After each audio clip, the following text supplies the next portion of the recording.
5:32 ng umaga. Araw ng Sabado, buwan ng Mayo. Ayan. Hindi pare-parehas yung gising natin mga kapatid. Pagka minsan madaling araw, kagaya kahapon, umaga. Last 3 pa lang gising na. Ayan ang sinasabi ko, depende sa sa mga nangyayari. Ito ang kagandahan sa wala kang amo. Pero yung panahon mga kapatid, kakaiba. Hindi natin masabi na magandang umaga ito. Dahil alam naman natin kung anong itsura ng maganda, di ba mga kapatid? Pag sinabi nating maganda, sa English yon? Beautiful o nice? Masasabay natin magandang umaga ba to? Kulimlim baga mga kapatid. Sakit sa katawan yung kainom ng malamig na tubig. Ayan na yung silangan Ba't ganito?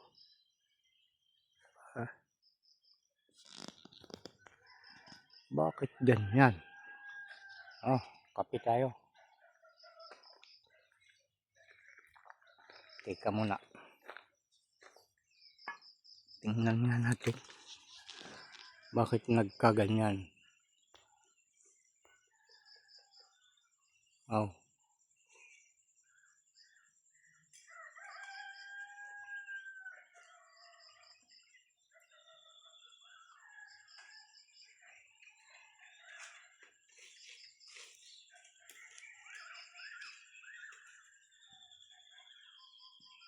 Ganyan ba ang tama?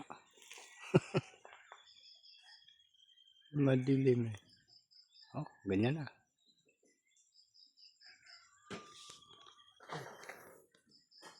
Madilim pa nga ni.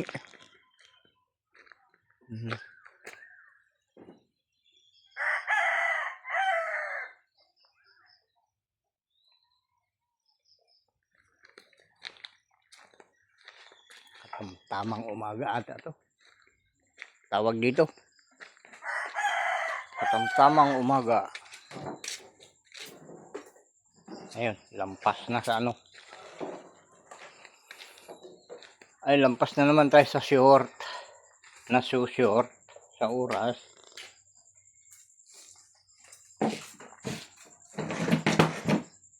Ay, nako.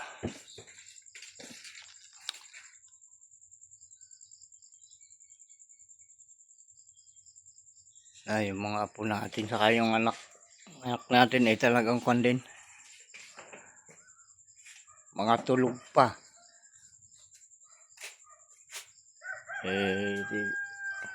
Panahon nga talagang kakaiba Nararamdaman ng katawan natin kung ano yung sinasabi ng panahon bukod sa nakikita natin. Nagsasabayan yung yung maraming hindi mabubuti mga kapatid. Ay, problema lahat.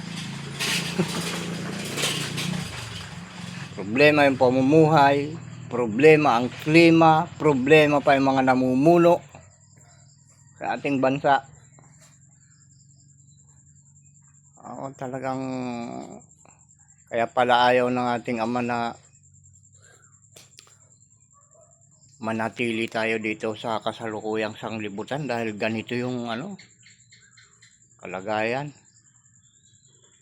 Mas maganda pa, pakiramdam ko mas maganda pa ang katayuan ng mga hayop mga kapatid Tingnan nyo, pagmasdan nyo yung mga aso. Diba?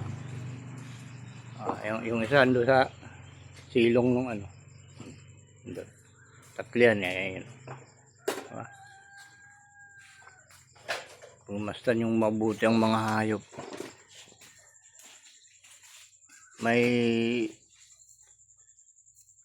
alam ba tayo na problema yung mga hayop, mga kapatid? Ha? Maswerte pa sila kaysa sa atin.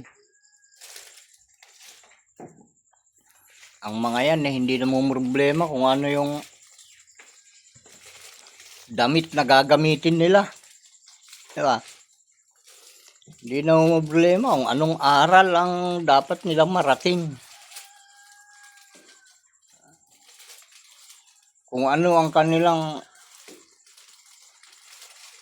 igagatong. Hindi na magsisipagluto yung mga hayop, mga kapatid, di ba? Kung ano ang bahay. Walang problema yung mga hayop talaga. Kaya lang, masama lang pakinggan yung pangalan, di ba? Hayop eh. Pero nasa mga kawikaan ni Haring Salomon na ang tao daw ay walang pinagkaiba sa hayop. Pero bakit yung sitwasyon ng layo, di ba? Kung sasabihin natin, ating pag-aaralang mabuti, talagang walang pinagkaiba sa hayop yung katayuan natin dito sa lupa. Pero yung sitwasyon, doon natin malalaman na malaki ang pinagkaiba sa hayop. Dahil ang tao, napakadaming problema. Diba? At alam nyo mga kapatid, kung anong dahilan kung bakit tayo maraming problema. Dahil sa pagsuway sa utos ng Ama, yun ang dahilan ng problema, mga kapatid. Dahil kung susunod lamang tayo sa utos ng ating Ama, sinasabi ko sa inyo, tapos ang lahat ng problema. Dahil dadalahin niya tayo sa bagong langit at bagong lupa pag sumunod tayo sa Kanya. Pero sumunod man tayo o hindi, bagong langit at bagong lupa, ayan, nag-aantay pa rin sa atin. Sumunod man tayo o hindi, pilit mayroon ng pinili ang ating Ama na madadala doon. Kaya lang ngayon, hanggat hindi pa dumarating yung eksaktong oras ng pagpunta sa dapat ng mga pumunta doon sa bagong langit at bagong lupa, ay kailangan munang ipangaral ito sa buong lupa, mga kapatid. Alam niyo kung ano yung dapat ipangaral? Yung ebanghelyo, yung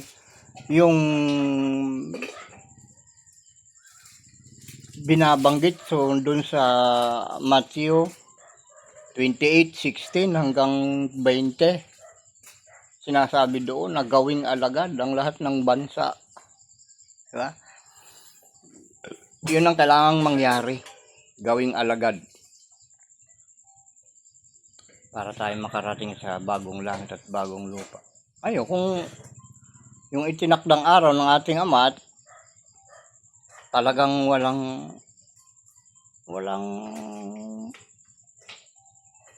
gustong maging alagad, mga kapatid. Alagad na isaw Ama.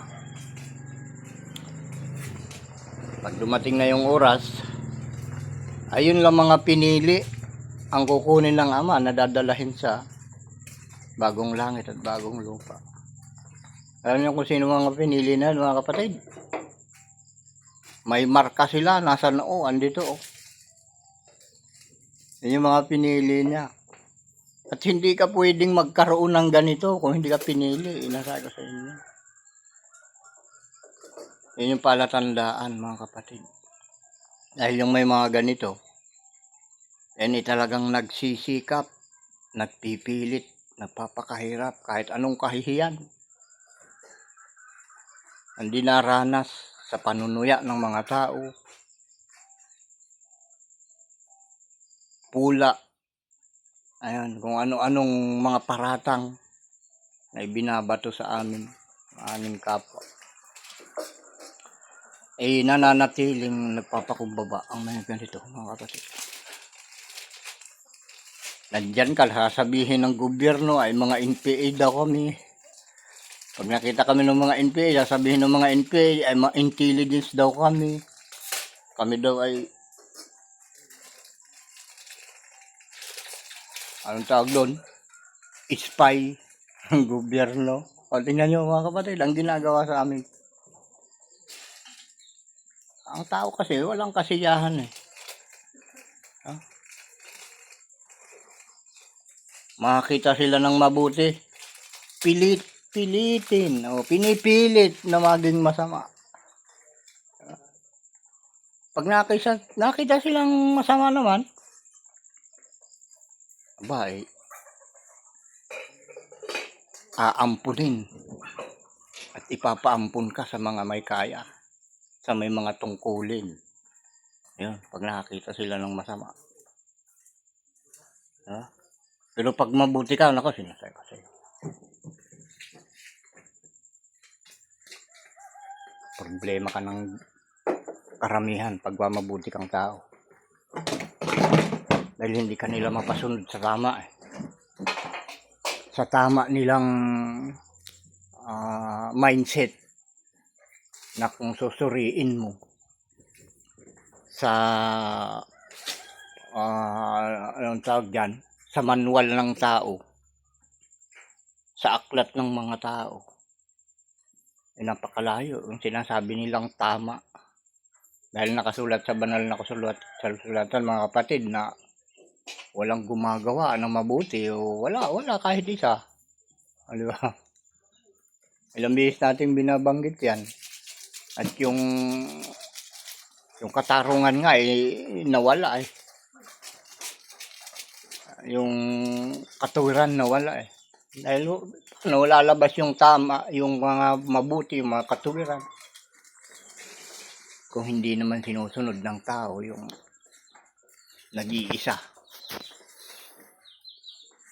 nag-iisang katotohanan, mga kapatid. Kaya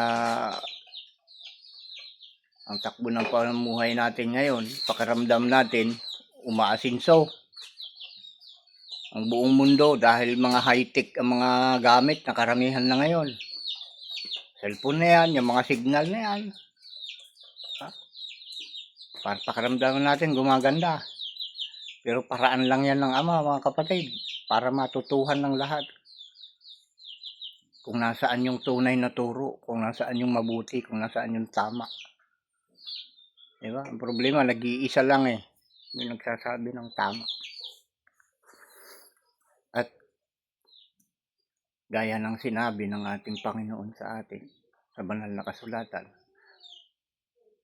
kung kayo ay sumusunod sa akin, ika niya, ang lahat ng ginawa ko ay gagawin ninyo. At higit pa roon ang inyong gagawin. At kung ano ang ginawa nila sa akin, ganun din ang gagawin nila sa iyo. Yun ang sabi ng ating Panginoon, mga kapatid, noon nandito pa siya sa lupa. Kaya kung anong ginawa ng mga tao sa aking Panginoong si isa noon, yun din ang ginagawa ninyo sa akin ngayon.